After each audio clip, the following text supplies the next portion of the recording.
Hello, Buffs. Welcome to Heard on the Go with Dr. Mull. I'm your host, Dr. Deandra Mull, Vice Chancellor for Student Life. I'm excited to use this platform to connect you with the stories, conversations, and insights to student life here at CU Boulder. Whether you're a student, Buff family member, staff, or alum, this podcast is for you. Let's get started.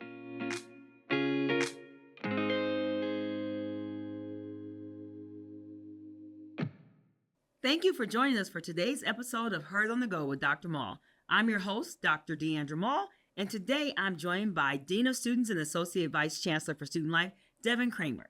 Devin, so talk to us a bit about what it means to be a Dean of Students and what does your job entail on, I guess I can't say any given day because I know each day is different, but tell us a bit about your role here at CU and nationally what that means. Yeah, I like to say every day is an adventure because you never know what's going to happen. But at the heart of it, what we're trying to do is look at the student community and help support through crisis, through conflict, through issues that arise.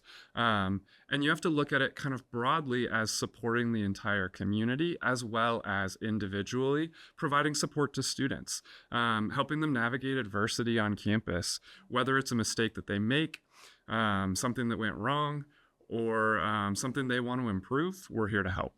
Well, I will tell you, having served as a Dean of Students, everything you just said, yes, understood in all the ways, because it is a very diverse job. There are so many pieces and parts that we don't always understand from the Dean of Students role. A lot of times people think it's just conduct. It goes so far beyond. It is literally making sure that the student is seen, supported, and centered in all of their experiences as well.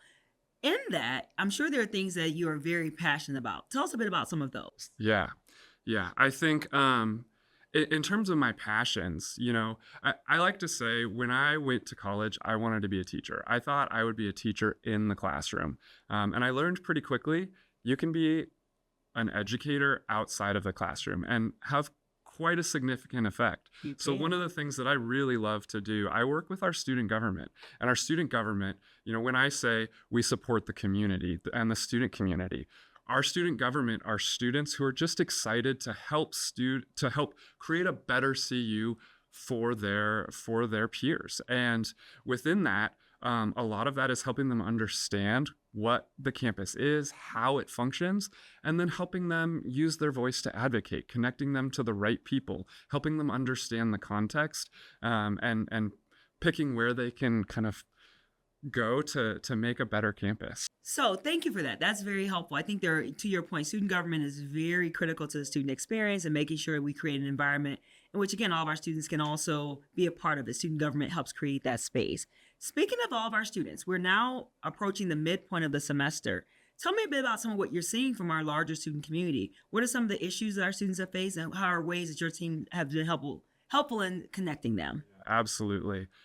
I like to think of the college experience as a time of constant transition. It is. Every semester, you transition to a new schedule with new classes. Mid-semester, you transition from, kind of getting used to the flow of things to taking a whole bunch of exams, and your friend groups transition as you're going. A lot of the challenges that our students experience is rooted in that time of transition. For our students, whether they're a first-year student, a transfer student, or a graduate student, we are about, like you said, halfway into their first semester at CU. So they're starting to learn what is going well, and they're starting to see what deficits have been created, what's not going so well. And that's where we're providing a lot of support. Oftentimes, that looks like depression and anxiety that's manifesting. It can be consuming too much alcohol. It can be difficulty finding their place at CU. I hear a lot of students say, it's a big school, it's a big place. I need to find my place to fit in. But once they find that place to fit in, they thrive. They succeed.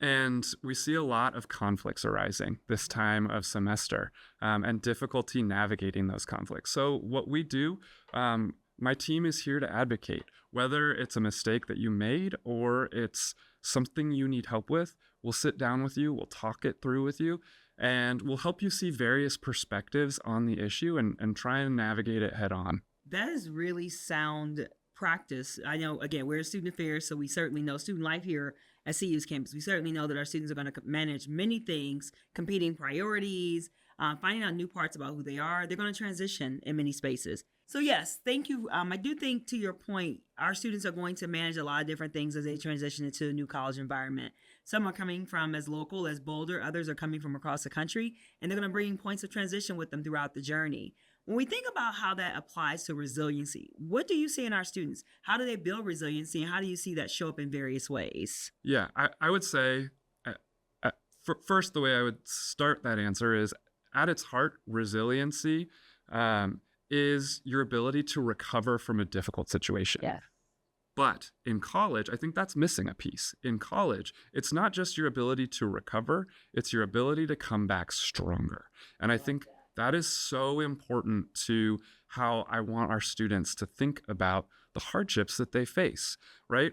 And so what we're trying to do is help our students learn how to manage that problem, how to navigate that problem, not to do it for them. Oftentimes, they've had experiences where folks have been there to do things for them. This is a place where they need to start learning how to navigate that for themselves, and we're here to help. If that goes wrong, we can coach them through that. It's not just a 180-degree turn, right? It's a 90-degree turn where we're helping them develop those skill sets. Well, and I think that's very timely. I was having a conversation with parents a couple months ago, and what I said to them is, this is a time where the parents certainly move to the cheerleader role, and the student moves from being the passenger to the driver in their experiences. And that is absolutely true as we think about what you just said.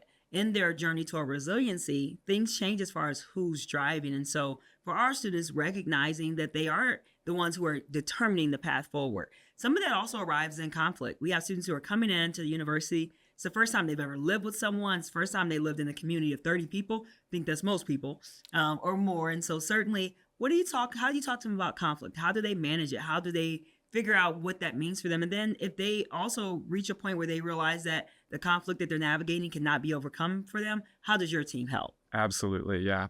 I think when it comes to conflict, I like to start with, it's really important for students to kind of practice understanding what are things that you can control and what are things that are outside of your ability to control. Train yourself to focus on what you can control. Train yourself, control your controllables, and train yourself not to stress too much about the uncontrollables, because there's not much you can do about that, right?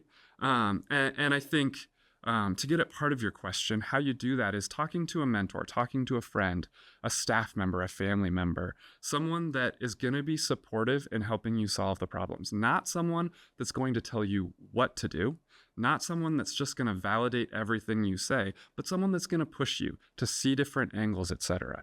It's so important. So I think it's really important to really understand and have someone that will mentor you through that. And my team's here to help. But some advice that I'd like to give to students as they're navigating conflict is you have to figure out, what flexibility do you have in the outcome? Where are the things that are negotiable for you, and where are the things that are not negotiable? And think that through before you address the conflict. It's also important not to write the other person's story, not to make assumptions about how they're thinking or feeling about this, because you don't know. That's something you don't control, and it's probably something you don't know in that situation. And oftentimes those assumptions can be misplaced and get in the way of moving forward. I also think it's really important. Some students are really good at listening, but not very good at being heard. Other students are really good at being heard, but not being very good at listening. I think that goes to adult student or folks who have actually moved past the college environment as well. And so, yeah, you're having conversations that impact us all. Yes. It's true. It's funny because I talk about this in the context of students, but it's also the context of myself, the staff that I'm working with, my friends, these all of us, yes. All of us, right? These are universal things that we need to learn. But what I would say is, figure out how to listen and be heard. And when any of those go wrong, you can't figure out how to be flexible. You can't figure out how to listen or be heard. You're writing the story for them. Seek help. Student conduct and conflict resolution, the Dean of Students Office, we're here for you. We will do conflict coaching. We have a staff member that'll sit down, run through a scenario, and coach you through it. Find a mentor within the Division of Student Life that will help coach you through it. We're all practiced at this. And we'll give you advice. We'll give you real feedback, but we'll also ask about what else is going on in your life. We're also going to try and connect you to other resources. So if you just decide this conflict is something that you can resolve, but you want to push your energy elsewhere, we'll help you find that other place to go. The thing about a large university like CU is there are so many opportunities. There are. You don't need to find your way to fit in your first semester. Some students find it their second semester. Some students change the path they're going halfway through their junior year. That's okay. We're here to help. So thank you. We've talked a bit in this conversation about navigating, of course, conflict, right? We know that that's a natural part of life. We know the conflict also entails that we learn some skills to do so. It also entails that we unlearn some things along the way. Tell me a bit about your journey. You've said in many different places. I mentioned my own experiences as a young adult, 18, 19. Now I'm being a more seasoned adult, and where that leaves us. Tell me a bit about your own experiences. Can you name a time you've had to navigate conflict, what you did, and how you made it through? Yeah. Well, I would say I work through conflict every day. Yes. That's part of the Dean of Students role. But I want to share an example of a time where, I felt like I really had to be humble and had to think through a situation. So when I was in graduate school, one of the things that I ran was a leadership development program. And me and one of the students in that program, we just didn't click. We butt heads. We didn't get along. And there was a meeting that we had, and I was kind of hosting and facilitating the meeting. And this student came in, and I perceived him to be disrupting the meeting. I certainly perceived him to be kind of getting in the way of what I was trying to accomplish. And him and I got into an argument in front of everybody. But I was the graduate student, and he was the student. And my best self did not come forward in that. I had ultimately asked him to leave. He refused to leave. And what I ended up doing in that moment was just ending the meeting. It wasn't a productive time to go forward. That wasn't what I wanted my students to, that wasn't how I wanted my students to see a conflict navigated. I was not listening to him. I was not trying to understand where he was coming from. I sat down with my supervisor, and I thought I was completely on the right. And my supervisor asked, "What are you missing here? What are you not seeing?" And I was able to reflect that there was a time where I had kind of documented this student for violating a policy earlier in the semester, and we hadn't worked through that. And that was making the rest of our relationship very difficult. And I wasn't able to just sit down with this student alone and sort this out because I was in a position of power, and we had both tried to be heard, and neither of us had tried to listen. So we had someone sit us down and kind of remediate for us. And this was right about this time, midway through our fall semester. We had a very productive spring semester. I won't say that the rest of fall semester was smooth and easy. It took some time for us to get there, but we had a very productive fall semester because we let ourselves experience our emotions. We both reflected on the situation a little bit, and we used a mediator to help us kind of get through that situation. Well, and I appreciate you sharing that for a couple of reasons. One, it tells me that you're reflective in the space enough to recognize that sometimes that we have to unlearn. Part of your unlearning in that was, hey, what I'm holding from this past experience is not allowing me to move forward properly. But also to be heard in that space from your supervisor, for them to step in and say, hey, what are you missing? Sometimes we don't always ask ourselves what we're missing. And sometimes we don't know what we need. That takes me to another great question, campus resources. Talk to me a bit about the campus resources we offer for students to get help, not simply in a space where they're managing conflict, but what are some of the things we offer as they're navigating campus? Yeah, absolutely. I'll start with individual students and then build from there a little bit. I think first and foremost, we have student outreach, advocacy, and support.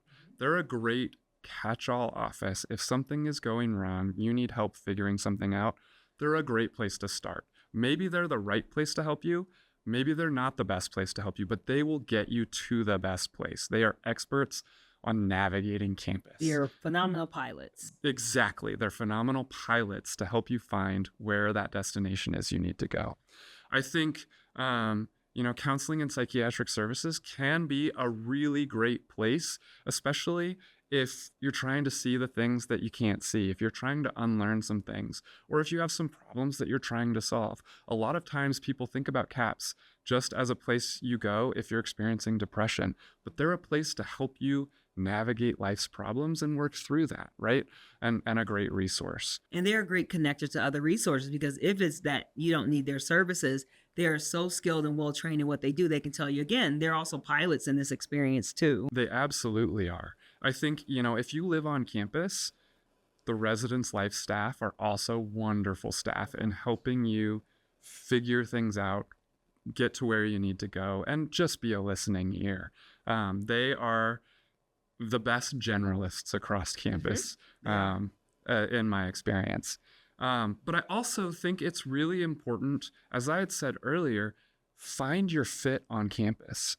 I think what we know is when things are going wrong, having good things in your life can help put them in perspective and help them go better. Going to a place like the Center for Student Involvement to find a club or organization, finding a job on campus. The Rec Center employs over 300 students in any given semester, right? Finding that job on campus, fraternity and sorority life, joining an affiliated fraternity or sorority, they can help you make a connection, and that's going to help you develop peers that can help you navigate your conflict. That's going to help you put your efforts into places that are really positive, that will help you grow, and that's going to help you navigate resiliency and adversity on campus. That's going to help you navigate conflict on campus because you're building your base, you're building your network. The last thing I want to say about that is getting to know a staff member on campus. I don't care who it is, any staff member on campus that you can turn to, they're going to be there to help. We work in higher education because we want to help students grow and succeed. So connecting with someone, no matter who that is really important. And you have lots of points of connection. Student life in general, we have over 1,200 staff directly in the division. Think about it more campus-wide. We have lots of folks who are wanting to help students be successful and find their way forward. So you, as we wrap up, get one final word to say. What is a bit of advice you leave for our students on today? Conflicts and challenges get harder to address the longer they go on. Addressing them early and often is the best approach. Otherwise, they just get worse and worse. It may feel like there is no pathway forward, but every time I have sat down with a student, I have found at least 2 pathways that they can go forward. You may not love each pathway, but there are always at least 2 pathways forward. It just takes opening up your mind, taking a deep breath, and looking at your options. Thank you, Devin. We're very lucky to have you here. You dropped a great deal of knowledge and gems for our students. Again, we know that college, some of this is new. Whether you're a first-year student or a fifth-year student, this is still new. Every day is going to be new. And so as they navigate the challenges, as they navigate the experiences, because it's not all challenges. Some days are just great days to just be above. Other days you're like, okay, I'm going to have to work a little harder to find all the good that comes out of it. But I'm glad that we have a Dean of Students and a Dean of Students office that really does help our students to center their experience holistically. So thank you for joining us today. Thank you for all you do to move our students and their experience forward. And thank you all for joining us today for today's episode of Her on the Go with Dr. Mull. We'll see you next time. Skol Buffs.